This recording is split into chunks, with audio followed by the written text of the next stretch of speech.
मेरी सिर्फ 2 बार उनसे बात हुई। एक बार जब आनंद वो असॉल्ट में ऑस्ट्रेलिया में अरेस्ट हुआ तो मैंने उन पे फ़ोन पे बात करी। मैंने कहा स्वामी जी अभी बीज बड़ा हो गया, क्या आपने इसको ऐसे परवरिश दी है? ये जस्टिफाई मैं नहीं कर सकता कि आनंद गिरी दोषी है या निर्दोष है। तो आनंद जो बात कह रहा है आपको ये भी समझ होना चाहिए कि निरंजनी अखाड़े में सबसे ज़्यादा पढ़े लिखे बच्चे हैं, वो नेट क्वालिफाई है। कौन?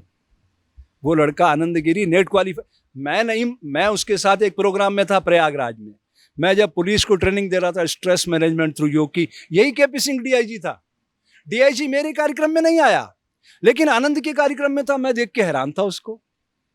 और वो आनंद अपनी पूरी बिछात लगा के बैठा था और केपी सिंह साइड में बैठा था। मैं खुद गवाह हूं, इसमें 3 और महात्मा थे। एक गुजरात का महात्मा था, 2 हरिद्वार के महात्मा थे।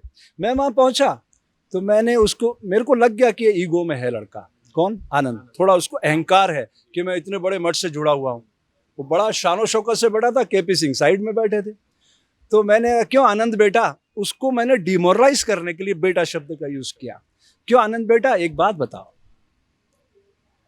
कोई ऐसा व्यक्ति है इस संसार में जो किसी भी ज्ञान के बल पे श्वास लेते हुए, जैसे हम हिंदू हैं, हम राम को मानते, हमारे आराध्य राम है, तो रा बोल सकता हो?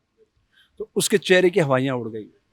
इसी आनंद गिरी की बात कर रहा हूं मैं, जो जिस लड़के को एक्यूज्ड बना रहे लोग कि वह आत्महत्या के उकसाने का दोषी है। अरे मैं नहीं कह रहा कौन दोषी है कौन नहीं दोषी है, तो परमात्मा जानता है। लेकिन इसमें क्रेक क्या है वो समझिएगा। जब लाश को उतारा गया उस समय पुलिस मौजूद थी? नहीं थी। जब दरवाजा तोड़ा गया उस समय पुलिस मौजूद थी? नहीं थी।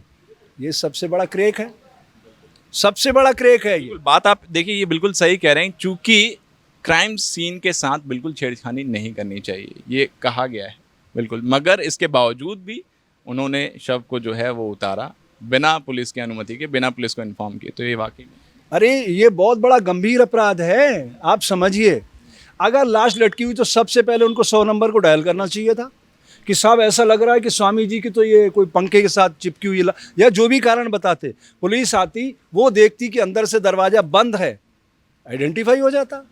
अगर सारे रास्ते बंद थे और वो मेन दरवाजा भी बंद था तो आइडेंटिफाई हो जाता कि सुसाइड केस है।